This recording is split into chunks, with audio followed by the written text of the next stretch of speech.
여러분 안녕하세요. 최근 정부의 주택 정책에 대해서 논란이 많은 것 같아요. 언젠가 작년에 제가 어느 세미나에서 최근 정부의 정책은 경제학 원론하고 싸우는 것 같다.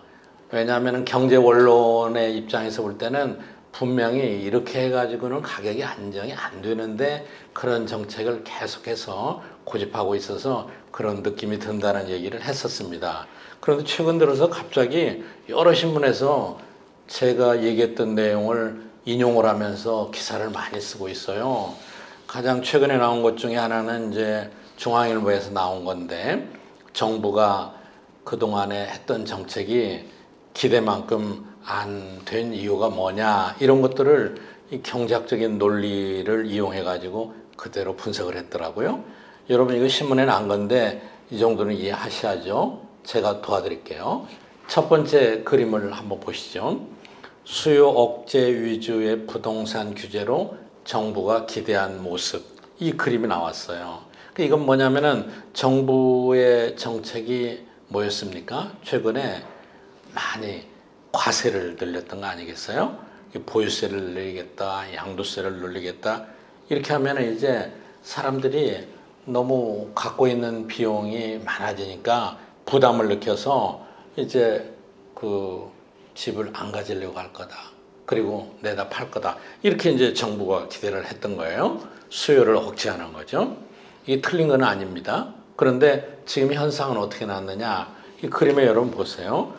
주택의 공급 곡선이 빨강색으로 되어 있고 수요 곡선이 파란색으로 되어 있는데, 지난 시간에 제가 내나 설명을 했었죠. 이 수요 공급 곡선이라는 건 뭐냐? 가격 이외에 모든 다른 것들은 변함이 없을 때 수요와 공급이 만나서 균형 가격이 딱 결정되고 거기서 거래량이 결정되는 거예요.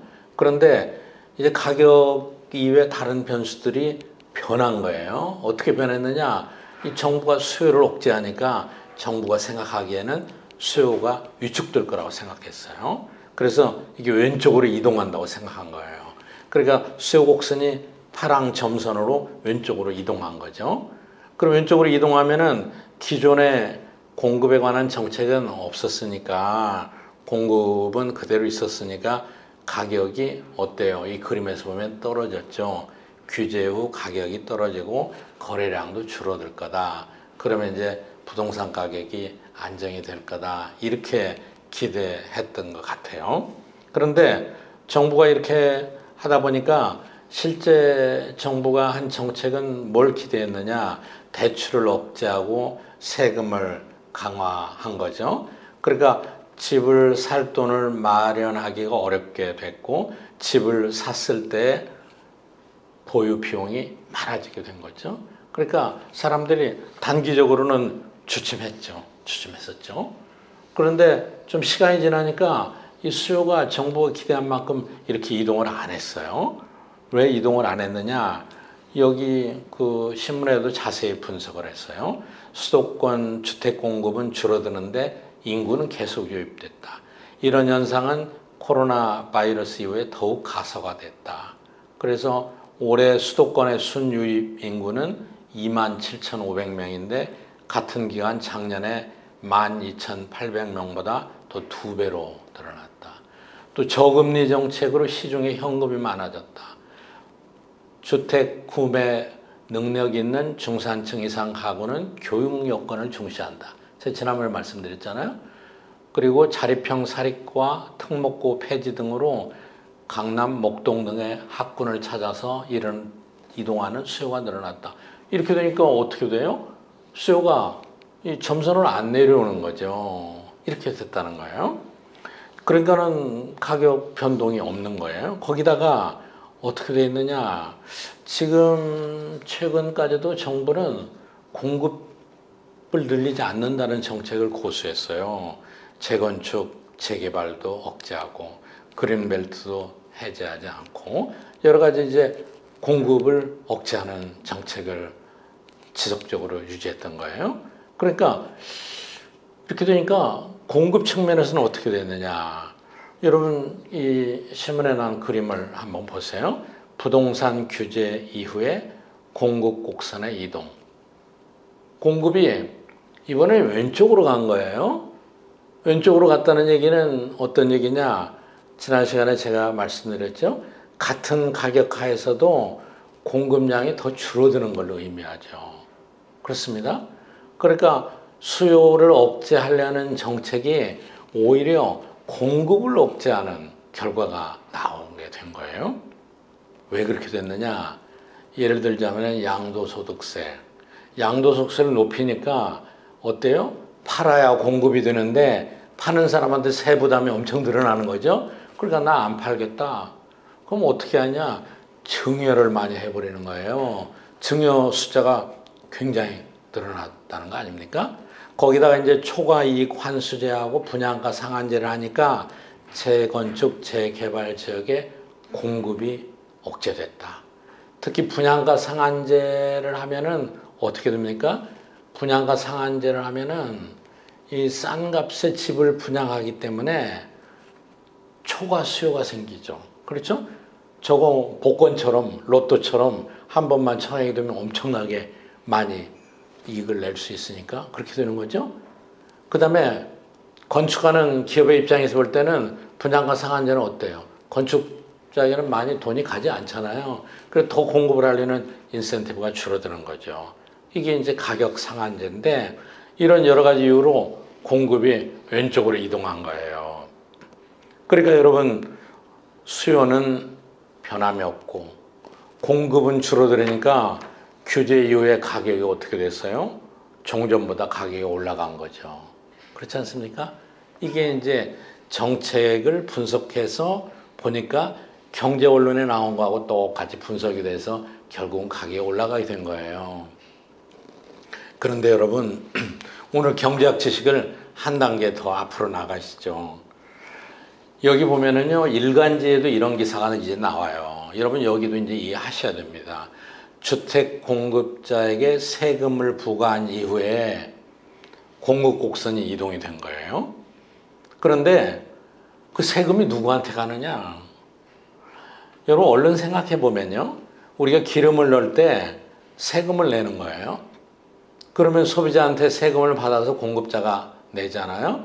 실제 세무서에 갖다 내는 건 공급자예요.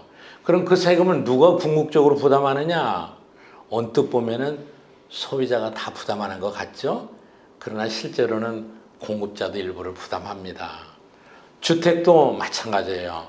이렇게 과세를 강화하면은 주택을 사는 사람은 별로 부담을 안 하고 공급하는 사람이 부담을 할 거다 이렇게 다 생각을 하는데 사실은 그렇지 않습니다.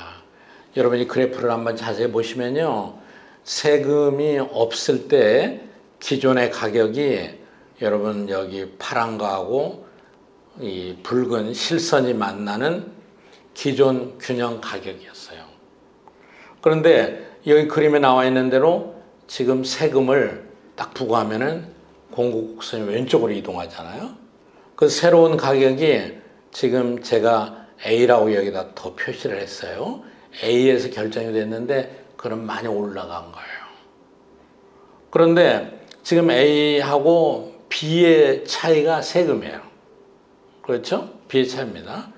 주택 공급자는 실제로 가격을 시장에서는 A를 받지만 A 받은 것 중에서 세금 T, 조세만큼을 세금을 내고 받아가는 거예요. 그러니까 실제 주택 공급자가 받는 가격은 B가 되는 거예요. 이 B는 어때요? 세금이 없을 때 기존 균형 가격보다도 훨씬 떨어졌죠. 그래서 여러분 보시면은 이 떨어진 만큼은 공급자가 부담하고 이 위에 T자 위에 올라간 만큼은 수요자가 부담하는 거예요. 그러니까 수요자한테도 세금이 전가가 되는 겁니다. 여러분 이런 현상 때문에 우리가 피상적으로 생각하는 것보다 조세는 상당히 복잡한 과정을 거쳐서 소비자하고 생산자에게 모두 부담이 됩니다. 만약에 수요자가 이거는 필수적이다. 나는 가격이 어떻게 되든 세금이 어떻게 되든 살 수밖에 없다 할 때는 그 세금이 거의 모두 수요자한테 부담이 돼요. 여러분 경제학적인 지식이 조금 더 있는 분들 그렇지 않은 분들도 바로 응용할 수가 있습니다. 지금 제가 말씀드리는 거는 이건 이제 수요가 거의 수직선에 가까운 거예요. 전문 용어로 비탄력적이라고 하는데 언젠가 한번 제가 설명을 드릴게요. 그런데 집도 수요자한테 굉장히 불리해요. 집값이 비싸도 어디 가서 살아야 되잖아요. 아니면 길거리에 나 앉아야 되지 않습니까? 그래서 집에 관련된 세금은 수요자한테 많이 전가가 됩니다. 귀착이 된다. 이렇게 얘기합니다. 여러분 어때요? 경제학이 그런 대로 쓸모가 있죠. 이번에는 여러 가지 정부 정책이 제발 경제학에서 얘기하는 것과 맞게 가면 좋을 것 같아요. 그럼 어떻게 가야 되느냐? 수요만 규제해서는 안 됩니다. 세금만 강화해서 안 됩니다. 공급을 늘려줘야 됩니다. 공급을 늘리고 또 주택의 수요와 공급에 영향을 미치는 여러 가지 사항이 있었잖아요. 특별히 한국에서는 교육 여건, 교통 여건 이거를 같이 반영해 줘야 됩니다. 그러니까 주택 가격을 안정하려면 굉장히 종합적인 정책이 필요해요. 그래서 가격, 공급, 교육, 교통 이런 것들을 모두 다 종합적으로 고려해서 정책이 나와야지 단순히 세금만 올린다고 목표가 달성되는 건 아닙니다. 여러분 감사합니다.